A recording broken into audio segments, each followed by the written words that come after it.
And when it failed, I remember just wanting to go into the darkest hole.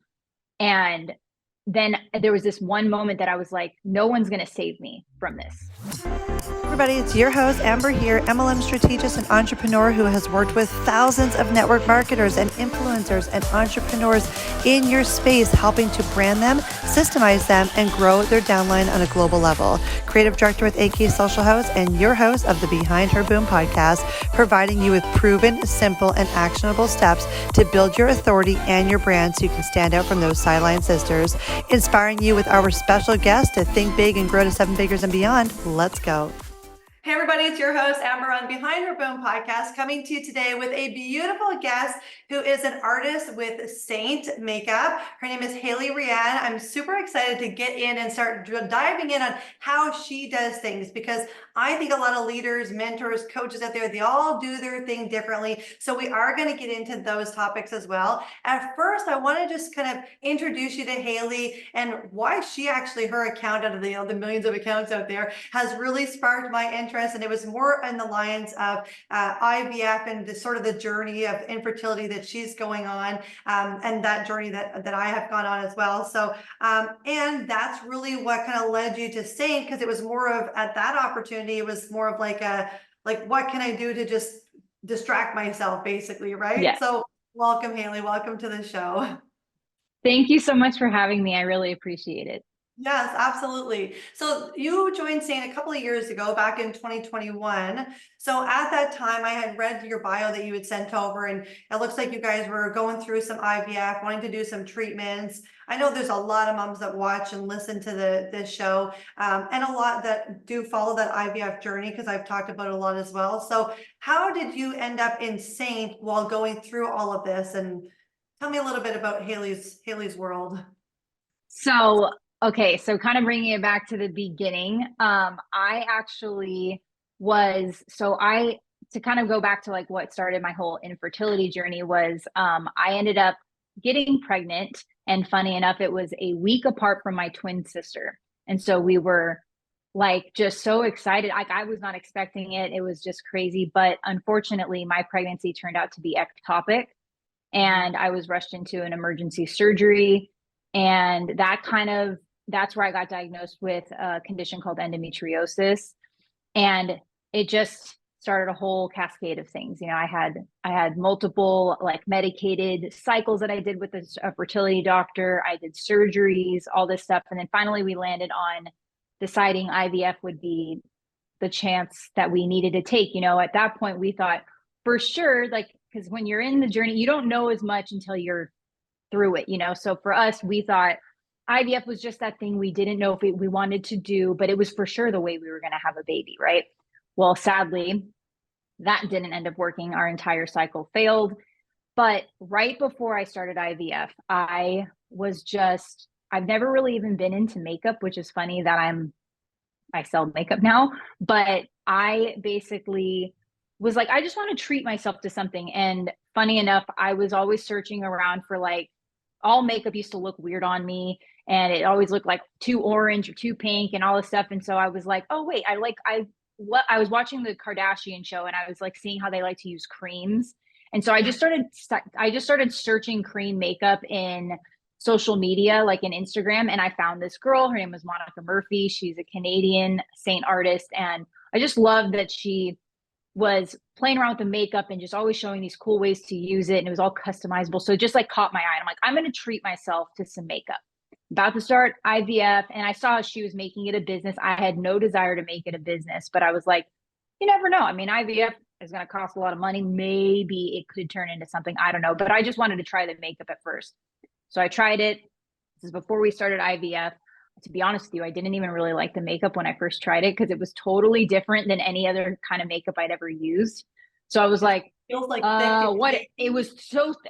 I was like, but then luckily I like listened. I'm not really one to ever ask for help. So I was like, you know what, I'm just going to be opposite of Haley for a little bit. And I'm going to ask this artist that I have, you know, hey, I'm not really liking how the makeup's turning out on me, Bo. And she's like, oh, you're probably using it like traditional makeup. You need to just be light-handed. So did that, ended up loving it, played around with it, was good. We started IVF. or we were about to start IVF, and I was like, you know what? I just have a feeling this could be something fun for me to distract myself with while we go through the process of IVF. And then I was like, ooh, and then it'd be so fun if like once we have a baby, I could, like that's what I was watching her do. She was staying at home with her kids and doing makeup. So I just thought it all clicked for me. Right. And I signed up as an artist at the end of April. We were leading into starting IVF. I believe we started in end of June. And at that time I didn't really do anything with my makeup business. And what's funny is I definitely don't even regret doing this. When I got started, I was like, I don't need to make this about me selling product right away. I'm going to just have fun. I'm just going to show up and show people me playing with the makeup, no ask, no anything, just getting that kind of know, like, and trust with people, knowing that like, does she really like the makeup, not really like the makeup? So I was like, I don't know if I'm ever going to sell this, but I'm going to play with it. Right. Well, long story short, as we got to IVF process and then it failed, at that moment, I remember having like just this like thought that I was like, I can either let this break me. Like at that point, I was so mentally taxed that I was like, there's no way that this just happened. I cannot believe that this just failed. Like this was what was going to make everything better. It was what's going to make everything work. And when it failed, I remember just wanting to go into the darkest hole.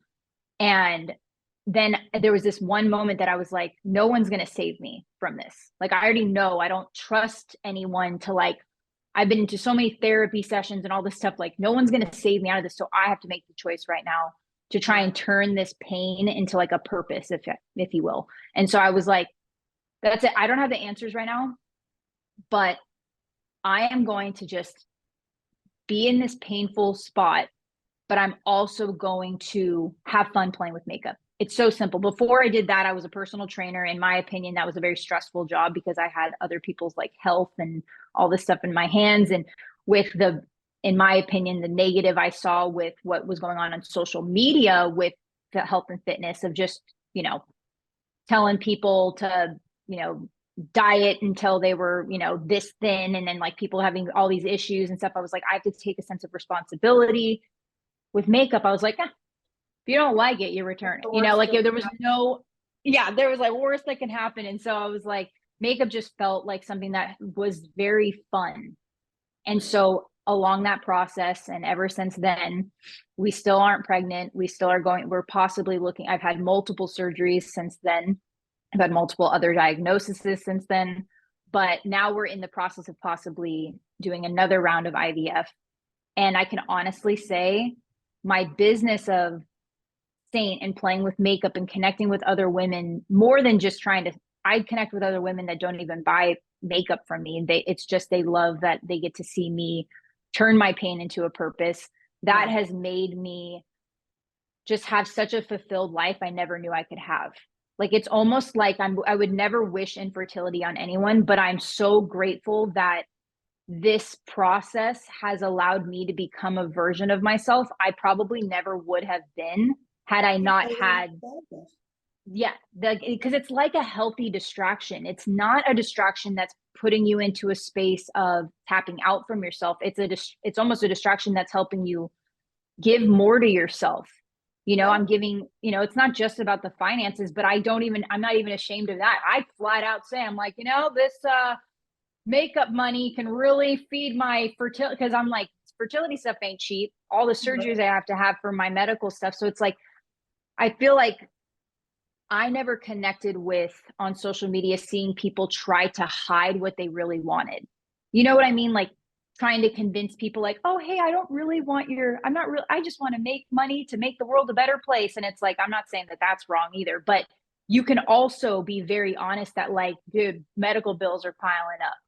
Yeah. And like, I authentically love this product. So I'm going to share this and have fun with people. And it also, for me, it made me really connect with other women going through the same journey. And it just made me feel not so alone. So that in and of itself has been just priceless. It's Amber here, creative director with AK Social Host, coming to you in a quick break in between this awesome podcast. Wanted to ask you a quick question. If you're in the network marketing space and you are struggling to grow your business on a global level and you are lacking the brand that needs to help you set yourself apart from your sideline sisters, and you are struggling or don't even have a system in place to automate your follow-up to give you back time so that you can have that ultimate time freedom, make sure that you click on the link somewhere in this podcast and book a free demo call with myself or one of our strategists. AK Social House has worked with hundreds of network marketers just like you, and we have worked with some of the top influencers in your space. So book a free demo and find out exactly why top income earners are coming to AK Social House to create the hybrid system to help them grow and scale at a global level. Okay, back to you, Amber, and back to this awesome podcast. Yeah, it's crazy what you said about having a pain to really feed and fuel a purpose, because I think there's so many people out there that use all sorts of things. You look at some of the most successful, amazing people that went through something traumatic, because I think the people that live these kind of simple, pretty, fluffy lives, it's really hard for them to like hustle in and focus in on something to be so hungry and driven for when they don't really have much on the line. Like, what are you going to lose? Like your Range Rover? You know, it's You so just said it perfectly though, because that's even the missing piece I think people don't see is like, I even in my head of when it comes to girls that will like join my team or anything like that, I can't put that desire in your heart, you know? I can't plant, and I don't necessarily want someone to go through something traumatic to have that hunger, but in a way that's what I almost try to share on my stories is like, or on my stories, but like on my Instagram and in my stories I go a little more in depth with stuff of like finding your desire without needing to go through trauma sometimes can be just a blessing. And I almost want to inspire people like, don't wait for shit to hit the fan. Oh, sorry if there's no cussing, but don't wait for stuff to hit the fan for you to really tap into what you're made for, you know? But sometimes it takes that. And so it's exactly like you said, we sometimes can't, it's like I mean, you know, if you said you went through IVF, it's like you have these blinders on that take away all the other distractions. Like you don't even have time for like the stupid gossipy conversations that people want to nothing have. else in the world except for all the other pregnant people around. It's like everybody's pregnant around you all the time. Yeah. That was And so that was you just, probably the worst. and so you have to like fight these demons of like angry thoughts and like not wanting to be, but, and that's what ends up, I mean, I bet you could probably relate to this too, of like, it applies in business too. You can't go far with a bad attitude in business. So it's like this perfect mirror that even though we have those thoughts where it's like, oh, I don't want to get that done, or oh, I don't want to even help. I like this customer's being too chaotic for me. I just would rather not help her.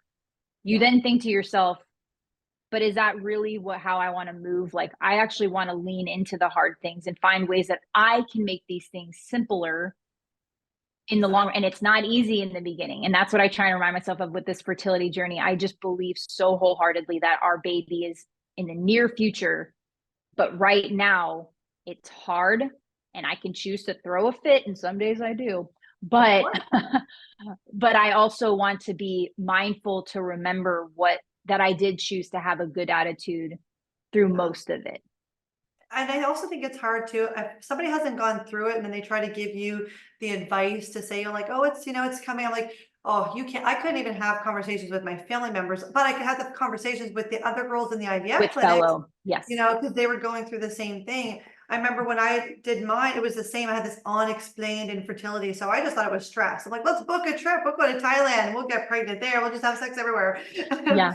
And that didn't happen. We had come back and done IVF. And when the doctor told me I had 17 eggs retrieved, and I was like, oh my God, I hit the jackpot. Like, of course, you know, I'm gonna have this baby. But on the day of transfer, I was left with 2. She said, you only have 2 valuable ones that are worth putting in. I'm like, hey, put them in both. Like I've had friends that put in 5 of them, you know? And he said, I recommend putting in one and freezing one. And I said, well, that sucks. I'm going to do all this and pay all this money to put in one one little embryo. I'm like, that's not going to work. I'm like blowing my money away. And I went in, I just didn't think about it anymore. I just did the one, froze one, and I ended up, it worked. I got pregnant with my son from this one little egg. And I said, wow, that was, but I mean, he was born with like hip dysplasia. He had to wear a hip harness. He was born with a torticollis. I couldn't even see the side of his neck. His arm was broken. He came out like this. He was Frank breech. So he had a fractured Oh my ulna. gosh. And so I'm sitting here like, all wishing 5 years of going through not just IVF, because we did IVF once, but 5 years of like IUI and trying to get pregnant, and Yes. then this and trying to breastfeed a baby that's like laying like this. Like I was like, what the hell kind of baby do I have? Like, what is, but it's like it's God's testing you. Like, this is what you wanted. I mean, Yeah. now he's like super, super strong and like a metal of steel. But anyway, a couple of years later, But it's like no one would know that part of you until you've gone, like, so now if somebody sees where you're at, where your son's at now, and never would have any clue of all the hardship you had to face to to get get, him to it's like just, it gives there. me chills like thinking about that, because it just goes to show you that like we're not guaranteed something easy. No. And It was like you said, it can be very not. infuriating when someone who's not going through it or have ever gone through it, just like God's Yeah, like don't timing. talk to me And you're like, about it. Don't talk to me about my timing. You don't know. yes. Don't talk to me about ovulation, all that stuff. I'm like, don't even have the pregnancy conversation with me if you haven't been through IVF, even miscarriages. I miscarried Oh yeah. last year. I wasn't supposed to get pregnant. Like, I'm done. I've had my two, and all of a sudden I come out of the hospital. They told me I had COVID and I was pregnant at the same time. I was like, well, hold on. I'm going to say like probably no and no. I'm almost 40 and I have my two kids. They're 4 and 7. And now they tell me I'm pregnant. So then I ended up not having a heartbeat and like I miscarried and whatnot, but it just I'm put so my sorry. body through like a whole nother. Then I thought, holy shit, if I ever had a miscarriage before getting pregnant, I don't know if I would have ever wanted to get pregnant again. Cause It's that was very more scary. painful than the pregnancy, honestly. Yes. That Yes. was so my body went through, and now I'm like, oh my God, these women that miscarry multiple times, like I'm like, people have no idea what they've gone through. My Yes. frozen embryo, we kind of forgot about it. We just like left it. We moved from Vancouver. We were living in Vancouver, Canada, and went to a fertility clinic there. So we left a little frozen embryo there and moved to Alberta. And a couple of years later, I'm like, we need to start trying to get it. My husband's like, we should probably go get the frozen embryo. It's kind of like a half price because you don't pay for the whole session anymore. You just pay a couple thousand to put the embryo in. I'm like, yeah, that'd be like a 2-for-1 discount. I kind of made a joke about it. Anyway, Yeah. didn't embryo like on thaw, and they gave us our girl. So Oh, I was that's so holy beautiful. shit, like that is a 2-for-1 deal right there, one of each. But I don't know if I feel like that's, those are all miracles and blessings Yes. that just don't happen. But I like sharing them with people that are going through the process, Oh, not to yes. be like, okay, here's another one that worked, but more of like they work, but they can work with a lot of twists and turns along the way, and it's Yes. scary and stressful. But It's and like you said, well, it's like you said, there's a huge difference. I think other women who've gone through this, we know there is a big difference between us sharing our experience and then yeah, just talking at someone. Like yeah, there's a way bigger impact in knowing exactly what you went through versus, oh, I did IVF and it worked. It's like, yeah, okay, good for you. thanks. Appreciate it. Like it's like that's well, like it's like the same thing of like if I have people like that will, and I know they mean well, but that's kind of what I want to do with my social media is I am also teaching. I'm coming back from like, have you ever seen that like there's like a meme that's like, oh, I'm half hood, half holy. Like I grew up full hood. Like I was just an angry, like don't mess with me. And I'm like, I'm trying to become a softer person. And that's what social media has almost done for me. I almost get unattracted from people who are constantly reacting, if that makes Right. sense.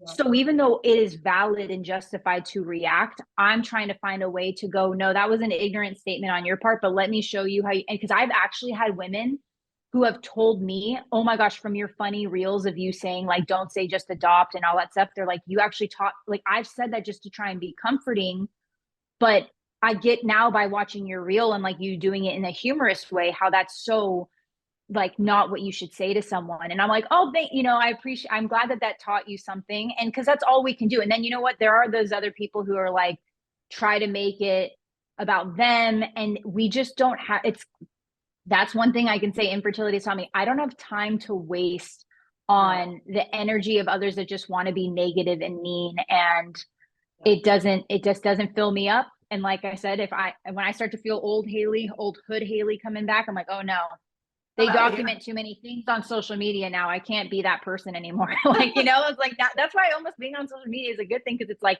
it checks you, you can't behave like, back in the day when nobody was filming us doing stuff all the time, you could like, I cringe. I'm like, oh God, thank God none of that stuff was on film. Oh, I know. A couple of years ago, my front tooth, my crown knocked out and I had no tooth. My sister was like, go on your Instagram, you go viral. I'm like, be what? Toothless Amber? What's that supposed to do? Hey guys, here I am. You're like, I got in a fight. Here's what happened. Yeah. Be real, be raw. I'm like, yeah, or be I don't know. I'm not going to put that out there. So no, we'll keep that on the down. I mean, well, now everybody knows that I did the podcast, but yeah, it's funny. But they didn't see but it's funny because what you just pointed out there is a huge thing. I even say though, with social media is because there's such this pull for vulnerability, authenticity, but there's also an okay balance with when you're in the thick of something, if something's fresh and new, say, for example, if you can laugh at it now, if you have an old picture or something and you wanted to share it to be relatable, then that's one thing. But sometimes people, I think they instantly think they go away from their own mental health and they're like, oh, let me put this on social media. And it's it's okay to take a breath and not, because I've had many women reach out to me and be like, I've had miscarriages or I'm struggling with infertility. Should I put that out on social media? And I'm like, I'm not going to say yes. I'm going to say that the reason I do it is it spoke very clearly to me to do this. There's nothing that feels weird. It doesn't feel stressful. It actually feels very meaningful for me to do this. And I also can take a lot of the criticism. I have a lot that comes at me in a negative way. I just choose to not.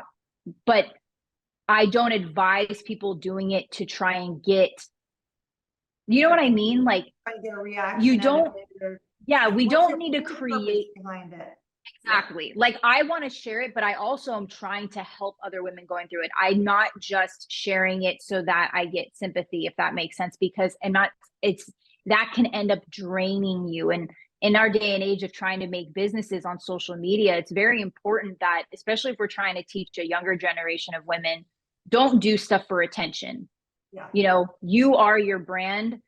You need to have a meaning behind what you're trying to put out there for women to care about, not just doing stuff to get attention and then it having an emptiness to it, because I think that's where many women fall into that category of trying to get on social media and then they feel this sense of mental unwellness because they're too hung up on the opinions of others. For me, I put out what I put out. I really could care less what people think about it.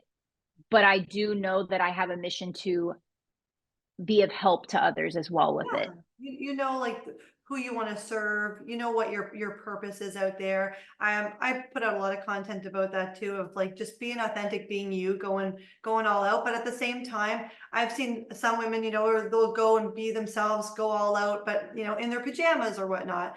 And I'm more of sure, go out and be that, do you, but I also feel that there's a sense of how you want to portray yourself, how you want people to look at you. Do you want them to look at you as a professional, as a leader, as somebody to go to, then, show up like that. If you want them to see you as, knowing your, it's 100% knowing your audience and knowing, because like you said, that's one thing I think people mistake is for example, I've jokingly gotten coined by some of my audience as sexy sporty spice, because I always like to wear crop tops and baggier pants, and mainly because of my endo. It's the thing. But I will say that what's funny is I've even told people that there's a science behind why I will show up exactly how I will consistently show up. Right. You don't want to be if your niche or your purpose is to reach people who like to dress down and dress up, then that can be perfect because you're really attracting both those things. But if you want to be seen as a professional in a space for business women and stuff, you have to play that part. You can't just show up at how I think what you were saying is, it's you don't get to kind of expect people to take you seriously, but then be kind of lackadaisical about your approach to showing up with things. own how you choose to show up, but don't be like, oh, I'm going to, you know, do this like course that I want to create for people to learn from, but then I'm going to have poor lighting and really nothing that like lets the consumer feel like they got value from you, you know? Everything is done professionally. It's true. I mean, it comes down to kind of your personal brand, even though if you're with a network marketing company or you're promoting a product or service, you know, you on social media is you, your personal brand itself. We talk about it a lot, even with, you know, with what we do and promoting it for network marketers and things like that. A lot of people kind of get hidden behind the products. You know, I do makeup, or I do Yes. skincare, I do hair care. So that's my brand, and they're constantly promoting that. But I always say, No. don't be the seller, don't be salesy, don't be spammy, lead with value, and just go out there to create impact. And I think that's why we've seen so much success, you know, in what you've done in the last few years in promoting your brand, because you focus specifically on yourself and you went in with no intentions to actually earn or build a business or build a team off it, but more of like, let me go in, let me be authentic, let me be me, let me have fun. And then you build that trusted community along the way. Yes. Now you've been able to grow and scale. But I know when we were first talking about, you know, teams and size of teams, you said you kind of do like a different approach. I thought it'd be a great conversation, because there's so many network marketers that listen, you know, to our podcast and understand compensation plans are all different depending on the company, Yes. right? A lot of people need to focus on the team, build wide or build deep. Others are more product focused. And I know Seint has a great comp plan that allows you to just focus on you and not having to Yeah. focus the team that you're building. So tell me a little bit about that and how you focus on your part of your business to get the success that you've gotten that's now going to pay for your IVF and get your baby. Yeah. How does So that? that was what was kind of cool, was like, and I'll be honest, like in the very beginning, the first 7 months of my business, I just had a feeling that like, I don't hate network marketing. I don't like spammy network marketers, right? And so Right. I thought to myself, you know how I can change this whole, like I am a part of this now if I'm a part of Seint, but I can meet people where they're at. So like that, the first 7 months of my business, I really focused on having fun, showing the product, playing with it, really answering questions, like being a problem solver. And I just thought to myself, if I do this and anyone joins my team, I can help them do the same thing. And it's not just like, because for me, my brain just doesn't work in, and I'm not saying that this is for everybody, but just for me personally, I don't do well with like, I didn't even know what the comp plan was the first 7 months of my business, right? Like I just was like, I'm going to do my stuff and the side effect is me make money. So the way that I like to think of how I want to build my team is it might take longer for me to technically be a certain rank, but I want the side effect of women who want to work this business and help women with these products be the way that I rank, not figure out ways to make people rank by me basically kind of make like, you know, feeding them momentum and motivation and all that stuff. It's like, no, I want you to want this for yourself, because that's the only way it's going to be sustainable for you. So like for me, I started just playing with the makeup a lot, being very mindful of how I don't want to overly sell it. I want to meet people where they're at. I was always saying stuff like, you might see a lot of people in our industry, they'll kind of compare brands, right? They'll say stuff like, oh, if you're using liquid foundation, you're doing it wrong, sister. You know, and I wanted to think of it like, how about I don't try and tell someone how they should wear their makeup? Like if someone has a favorite liquid they found, how about I show them how cream can be versatile and add into the products that they already currently wear? And I started to see that that really picked up momentum with my audience as well. There was not this FOMO making them think that they're missing out on something feeling. It's more of like, let me show you how this can enhance what you already do, and, or, you know, just try it out. And so I kind of played around with that. And then that's kind of how I teach my team. And like, there's so many people, I have women come to me every day that are like, I love Seint, I tried it, but my artist never like responds to me with questions. And so I'm like, we need to get better at customer service. If we're going to promote a product because we love it, let's really be focused on the consumer and the person who is, you know, choosing to purchase these products from us, and really help them love what they're trying, so that we don't get people who are like, oh, I hated it. Yeah. Yeah, And it's like, all the distributors. Yeah. yes. And so what's really cool is like, because with Seint, they're very big on like you get paid your individual commissions for your sales. You can get like, I think like 20 to 40% is your commission from just you doing your stuff. So for me, I'm like 20 to 40%, that's great money I can make all on my own. And then making money from your team is a completely separate side of the business that then you can. And what I kind of like that Seint does is they don't really incentivize us artists for getting new artists, if that makes sense. Like Right. we have like a, we have like a getting started bonus that we might get if like, cause we're helping them hit their first ranks and all that stuff, but they're very big on like, let's just help women want to be artists from wherever they're at. Like if you are a stay-at-home mom, you don't need to become a professional makeup artist. You just need to be that mom that gets ready with your palette in 5 minutes. And so that's kind of where I've been an artist now for 3 years, and full transparency, the first 3 years has been me just building my business. Yeah. Now I have invested in more resources to really give back to my team, to really try and help them be successful as well. But I make it very clear, I'm not the artist I'm not the leader that will ever hold your hand. I'm the one that's going to give you resources that you have to choose to plug into and make work, because I just feel like we need to be building something that is for ourselves, not necessarily trying to follow something that works for others, but not necessarily for us.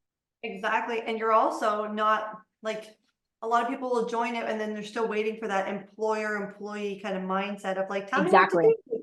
But you need to jump into network marketing as like an opportunity to be your own boss. Just think of it as a franchise. You've got, mentorship, you've got help or support along the way, but like plug into the resources of the processes and do the things, that feel right to you to grow 100%. and get your own, which because I always try and make it clear too. It's like, I don't want the credit for your success necessarily. Like I want to go like, I became successful, I'm going to pass down the help. Like I have girls that aren't on my team that ask me for help and stuff. So that's why I always keep brainstorming ideas for how I could help more people. Cause not everybody, I'm not assuming people want to become Seint artists, right? So I look at it as I just tell people as like an easy thing. If you want to be on my team, you get this stuff for free. If you're not on my team, then I'm going to be working on stuff that you could purchase separate and it can just help you. But the bigger idea is I like to think of it as like, I want to help women build their skill sets so they can have it applied to everything that they're doing. Because like you said, it's not getting into something to then look up to someone to have the answers for you. It's more, you're going to practice the skills of getting good at creating content for the woman you want to speak to, for the audience you want to speak to. Exactly. And we have to stop being scared of practicing. Like, I always tell people, if you're wanting to maybe try something, why not give yourself a year? Give yourself more than what you think. Give yourself a year to just practice, because you have two choices. You either try to start something, pretend like you are this boss babe businesswoman that you haven't yet developed. Yeah. And then you get discouraged when things aren't working out the way, the book you read, thought it was going to go. Or you pay attention to, you just read, you learned from women who are way higher chapters than you are right now. So you're not going to necessarily be where they're at, but just start. Exactly. Start practicing the little things.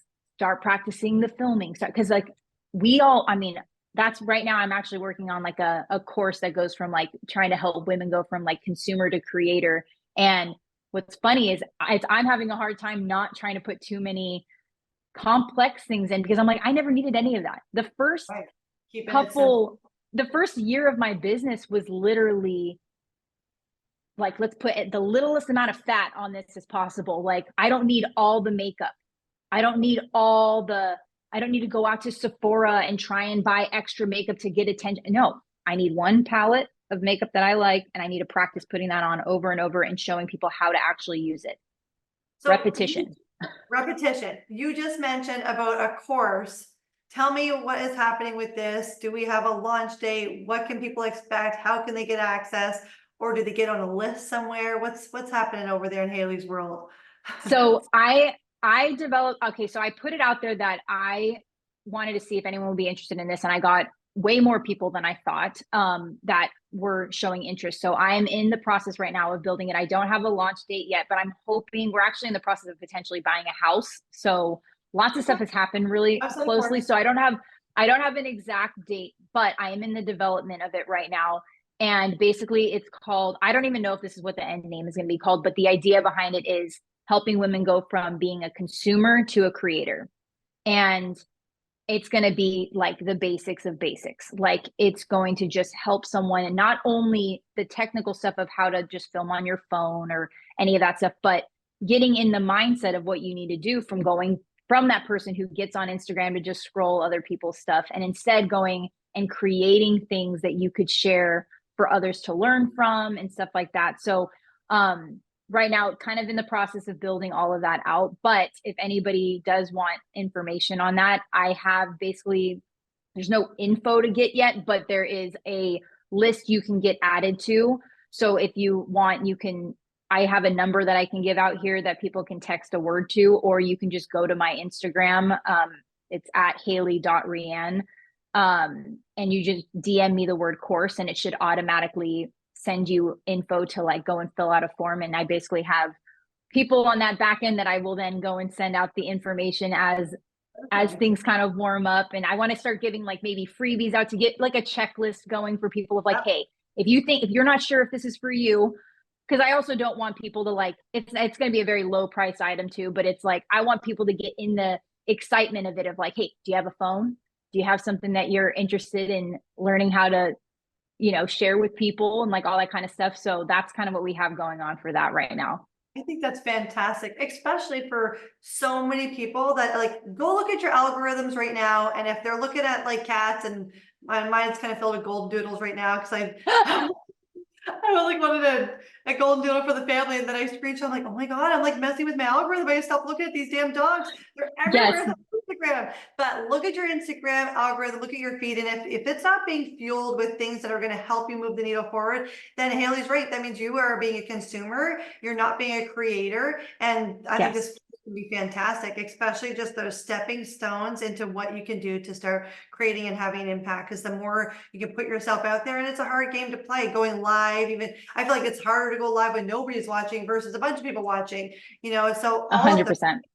Yep, there's definitely, which I will say, like my first time, and I always try, and this is kind of what I want to touch on the course, is it's going to be very much showing the little things to start doing, but also the mindset behind it of, I went live for 7 straight months, almost daily, with nobody watching me.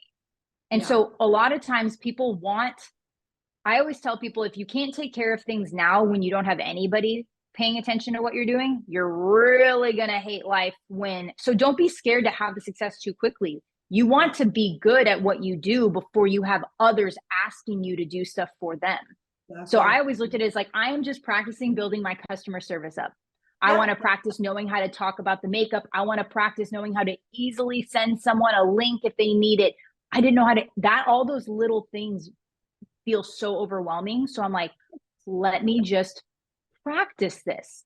Like there's all these features build that muscle. It's like we're always shared all these features. And I even tell people like I use text automation now. I also use like automation on Instagram.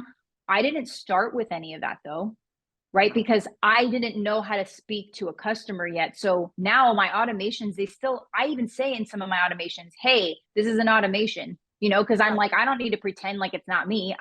It's an automation. If you need to get a hold of me better, then you just text this number. And also, it's like, we don't have to put such a wall over people's eyes. I think people are like open to it and they understand it now, that it's okay to just practice your stuff right now. Like instead of spending money on the extra fancy things, learn how to do it yourself.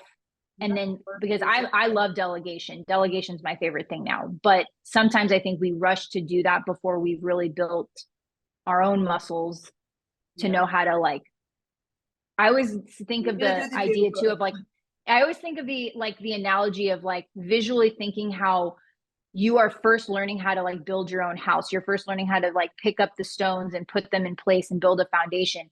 Well, once you've built your foundation, you know how to pick up the stones and put it. So now when you go and hire other people to, or other, you know, tasks, or like, what am I trying to think of? Like other programs that help you with stuff. You get to dictate and help them see how to help you build on top of your foundation. But if you never built a foundation in the first place, then they start just throwing crap everywhere, because technically they're doing their job, but you don't have a solid foundation or a path or a journey for them to follow. Then it's all going to kind of come crumbling down anyways. And then you just feel like you're missing out. Fat mess and overwhelming and all that. I know we talk a lot about having systems in place, and a lot of leaders and mentors and things like that. Top incrementers will have like a system in place, like you mentioned about your automation and things like that. And I think a lot of new people, they get sort of overwhelmed and afraid, or they think they don't deserve that, you know, that kind of level yet until they've made it. But you are right. I mean, they need to be able to understand the basics, not get overwhelmed with the simple things, and then ask yourself, do I want to go all in? Is this something that I see myself, you know, doing the do that's necessary to hit those 6 figures, multiple 6 figures in my business? Or is this simply my side hustle and I want to just keep it that way? Because if it is your side hustle, keep it that way, then don't be a delegator. Don't, you know, look at investing, and keep it all simple. But if this is where you're going all in, then I say sooner than later, you do want to be a delegator. Get this 100%. Right. Do what's get necessary. that stuff ahead. It's exactly what you just said too, though. It's not about how long you've done something or how much money you're now making. Almost getting stuff set up before you make a bunch of money is way better. But you have to decide that. Don't, like, almost for example of like, if you're not yet doing the tasks you need to be doing, like consistently showing up and sharing your product and having fun with people and answering questions and doing stuff like that, but yet you are so focused on the leader that you have, and they're, oh, how did they make that automation happen? How did they do? It's like you're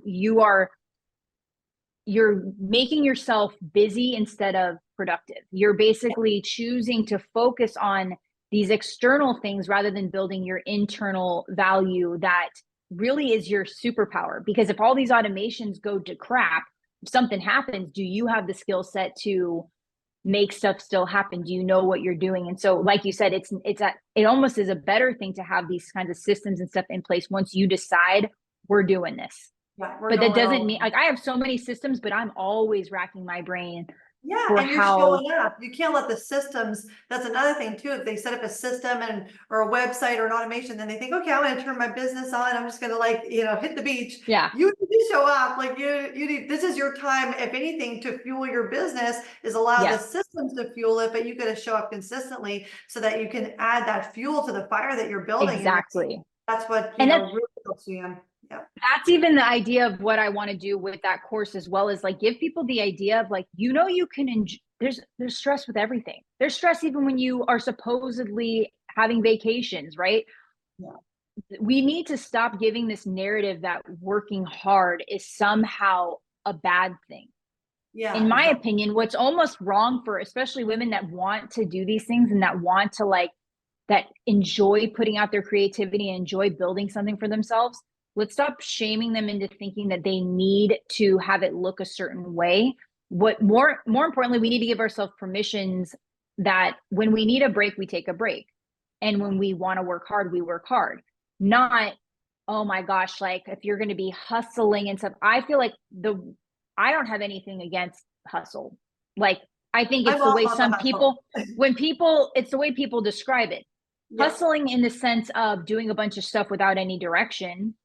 Now, don't get me wrong. It might be a waste of time, but in the beginning, when you don't know what the hell you're doing, maybe that might be what fuels you to figure your crap out, you know? So it's like, we can always give a definition that serves our way of wanting to think, right? Like, oh, I'm not going to be a part of that toxic hustle culture. And it's like, well, you don't have to be. You're a grown woman. You don't have to be. You know, you can choose to go, but you know what? I'm going to work my ass off because right now I got some IVF bills to pay off. And, you know, it's like, you can be exactly like, you can really, I think we want to get, at least I want to start helping inspire people to like take back their own definitions of things. You can agree with a meme that you see your favorite content creator post, but then you can still have a thought of your own to like twist that to something that means more to you. You don't have to have the mindset that others have, even if they're your friends, even if they are your business mentors. It's like you can, because it's always about, I'm sure that you with all the people that you've interviewed and all that stuff, you can't be a podcast host and want to interview people if you are stuck in like, no, this is the right way. It's like you probably go, oh, I hear everybody. Yes, you can be like, I can listen to their opinion and go. And honestly, that's what makes great content sometimes on podcasts, is like to have people go, that's a different perspective. I don't think that way because that's not how I view it, but it's awesome that clearly you do and you're having success that way. So we can see that it really is about doing what is 100% you. It's funny you said that, because we've built a lot of systems on our AK Social side. So it's like websites, email marketing, systems for network marketers. And we had went through this period of, some of them were building out these landing pages to tell people how you can build a 6-figure business using little pockets of your time, 5-minute pockets. And then just lately it got me thinking, because there's no way in hell you build a 6-7-figure business in little pockets of your time. And I was just thinking, big pocket. That's a big ass pocket. And I was thinking of like the amount of pockets that I've done in the last few years to build the business to like the level of where we've been, and with kids and all that stuff in chaos. So I just done a piece of content and I thought, oh my God, I don't know what fueled me, because maybe people are going to think like, oh, she's so mean. But I was so irritated by the pocket that I was like, if anybody tells you you can build a business, 6-figure business in little pockets of their time, they're out of their mind too. And I was like, well, settle down, Amber. But I'm like, well, it's kind of true. Like, think about it for a second. Did anybody become a CEO because they work 10 minutes here and 10 minutes there? That's a little bit BS. So if you want to build a massive beauty industry and makeup, get in the hustle mode. And I don't think there's anything wrong with that. And if you don't like the word hustle, you call it something else that like puts a fire inside and gets your butt moving. But you do need to be in that grind mentality or laser focus mentality if you want to scale and grow. Absolutely. 100%. And the thing is that if you start smart, like if you start with building your skill sets, learning to love what you're doing, then guess what? We don't need the bullshit like marketing of, pockets of time. We could be like, guess what? You are choosing, instead of sitting to watch Real Housewives of Orange County, you're choosing to create. Don't come after me. I'm not saying you can't watch Real Housewives, but I'm saying that it's like you start to make different decisions based on what you want, because you created a passion out of that hard work. I always try and tell myself, like, I've been the lazy person.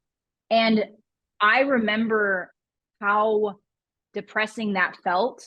And it wasn't because I needed something to do. It's because I didn't know what I wanted to do. So when I started playing around and finding my passion, I'm like, why? How else would I spend my time? If I'm going to spend my free time, it's going to be with my dogs or with my husband, or like, it's made me really see that I can spend my free time doing things that are, now that's where it gets different. If you have this only end goal, that's where I really believe building your community is such a game changer, because if your end goal is only other people to consume stuff from you and never feel like they have a connection to you or know, like, and trust you, or that you bring any value to them, then of course it's going to feel like you're constantly hustling, because you're only focused on the external outcome.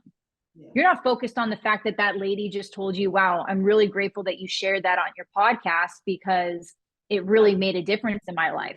Exactly.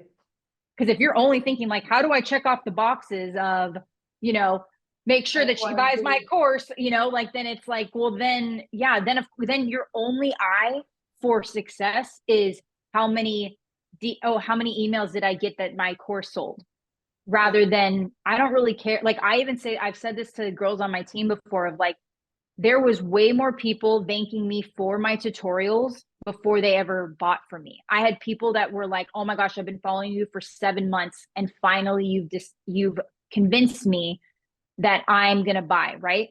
Well, if you're the person who decides to start and then go, I've been doing this for a year, and poorly, by the way, if you really get clear with yourself, go and look at your Instagram. Are you clearly serving people? Are you clearly showing up to do more than just, show off your palette and say, get color matched by me? Are you actually showing tips for under eye stuff or anything that you think could be helpful for people, right? Are you doing that consistently? Or are you yo-yoing? Are you showing up for your business when you think you want to get some kind of paycheck, or are you, and then you're just going away because people can feel that. feed that. Yes, Yeah, people feel it that. That's 100%. energy, for sure. Yeah. It really is. And once you get in that flow, and it's like, I think we were talking about it before we jumped on, of one of my biggest things that I even do with like my team stuff is I don't have a timeline. I'm not that leader that's like, oh girl, you could hit your rank at this, if you just do this and this. I don't need to push you to do what you should do. And sometimes that might take a little bit of time. I have women on my team that are so amazing from all different backgrounds, but I love that I've had women on my team that have said, you know what, this is from day one, they told me this was going to be a little side hustle, just something for themselves, right? I respect that. I will not be like, girl, you could really do something big with this. You need to want that. And then I am right there to run right alongside you, sister. Like, I will help you in every way that I can, but I don't need to inflate your ego because then that's where we all end up falling at some point, right? Because then I wanted it more for them. You wanted it more for them than they do. And I think that's where I talk to a lot of network marketers where they're just like, I'm pushing on this one more, like a good friend of mine. I know she'll be so good at, but if you're pushing at her so much and you've been at her for the last month or 2 months to join your business and she still hasn't, what do you think she's actually going to do when she joins your business? Do you think she's going to be that excited? You're more excited about it than she is, because it's helping you rank or whatever it's doing. But the chances of her actually getting in, diving in, putting the time and effort to learning all the resources in the back office, and then actually going out and having the conversations and building. I think a lot of people get caught up too with like influencers. They'll go out and be like, oh, I have this influencer with 500,000 followers and she's going to join my team and she's going to be a rock star. And then they are so surprised that they don't do anything. It's because they're too busy being the rock star on their own. They're not interested. Yes. They're interested. They'll put the time and energy in it, but you putting all that time and energy into somebody, it's not going to get and you. I'm one of those people too. Like, I'll be honest. What I loved about the girl that I signed up under, she was showing me what she was making of the business, right? And then when I signed up, she's like, you got this, girl. Go learn the stuff I've taught. If you have any questions, ask me, right? Yeah. Boom. I flew. I did my own thing. And I get that not everyone's like that. I get that sometimes you need to be the kind of leader that maybe helps people. And I'm all there for helping, but you have to show up and show me that you want the help first. I'm not going to want it more for you. But I will say that what can be kind of misleading in my opinion is when you are putting so much pressure on, like, if I was to sign up under someone who was checking in on me all the time and asking me like, hey girl, you can hit this rank. I don't need to hit a rank. I don't need to earn something. Like, for example, I've earned multiple trips with my company. I've not got on one. Not because I don't appreciate it. I'm so grateful that we work in a type of business that is rewarding us more than you would really get with other businesses, right? But it doesn't mean I have to put the extras on some kind of pedestal. I could be very grateful to earn those things, but I'm still living my life. I'm still going through my fertility journey. I'm not going to become I'm not going to become sanctified. That's one thing I love with my company is they're very big on, we are saints. This is our brand. This is what we've built. Because I see so many people want to be like, you guys should do more with your website, blah, blah. And Saint's like, look, we're doing us. You do you. We don't want you to be another version of us. We are our brand. Because people don't know this, like, you can go on Seint and just buy makeup from them. You don't have to have an artist. So that's something that I really love. It's what spoke to me with this company was I like that they are very much like, we sell makeup, but we want to incentivize those artists that are finding ways to connect with women and share the makeup for them to learn. And what's funny too is majority of my customer base is probably 45 and up. Many people think that I'm selling mostly to like younger women and stuff. And it's like, no, actually what I have found is the reason why my target market is usually women from 45 and older is because I do pride myself in taking the time to show them how to make the most of this makeup for their needs. Yeah. And it's less overwhelming and they can understand it. Yeah. Yes. And it's like, I mean, yeah, sure. I have a lot of viral videos where I'm like, just swiping the makeup on really quick and showing off stuff. But that for me, that only goes so far. The Right. sales, the making the money, all that stuff is great. But what really fills me up is knowing that I get to make somebody feel like not so overwhelmed with playing with their makeup. Like, and it's just that simple. Cause again, I was not a makeup girly. I never was. I've even had people on my, in my audience that are like, can you go to, because right now we only sell to US and Canada, but we're expanding this year to the UK, Australia, and Mexico. But I've had people like, could you go to like Sephora or something and get this brand that we can get in other countries so you can try? And I'm like, okay, maybe. And then I'll be on my stores. I'm like, never mind. I went into Sephora. I got way too overwhelmed. The smells made me want to vomit. So no, I couldn't do it. And my audience like loves that real side of me. Like they love that I'm not trying to be everything for everyone, but I am going to be very much showing up for the things that I do talk about. Yeah, exactly. I think you've created such a great and authentic community by doing that and being you. I would never know that you were not a makeup girl because your makeup whole feed is just stunningly beautiful. So Thank you've you. come a long way of teaching yourself how to use a makeup palette. And Thank I feel you. every time I get on with the Seint artist, I'm like, make sure the lighting's good. They're always so glowy, whether they have a lot of makeup or a little makeup. It's like perfect skin tones with Seint artists. So Oh, where can thank they you. find you, Haley? Where can they connect? Where can they get on the list for when you do launch your course? Instagram would be your best bet at Haley Yes. RiAnne. Yes. Instagram at Haley. It's at Haley, Haley, in my opinion, the right way to spell Haley. At Haley dot RiAnne, RiAnne. So it's just at Haley RiAnne. You can go there, you can DM me the word course.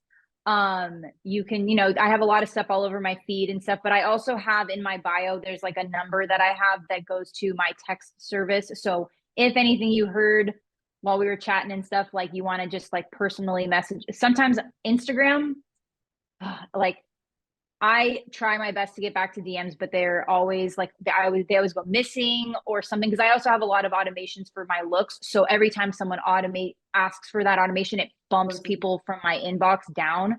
So I always tell people, if you have a question, please feel free to reach out to me at that number because I'm a real person on the other end. I do have automations attached to that too, so I apologize if you message a keyword and it just starts bouncing off stuff. But I am a real person on the other end, so you can be like, "Hi, like I was listening to you on the podcast and like I just had a question or anything like that." And then that's the same at that Instagram. That's where you can just DM me the word course or you can text the word course to that number and it should send you basically a little landing page to give me your email and stuff to basically update you when I have more info on when the course is coming out.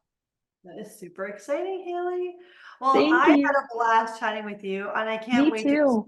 you following your journey and seeing what the future holds for you guys. And I think it's going to be nothing but the best, and so much blessings to you guys, to you and your family.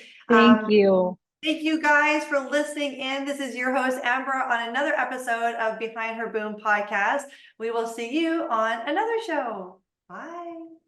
Bye.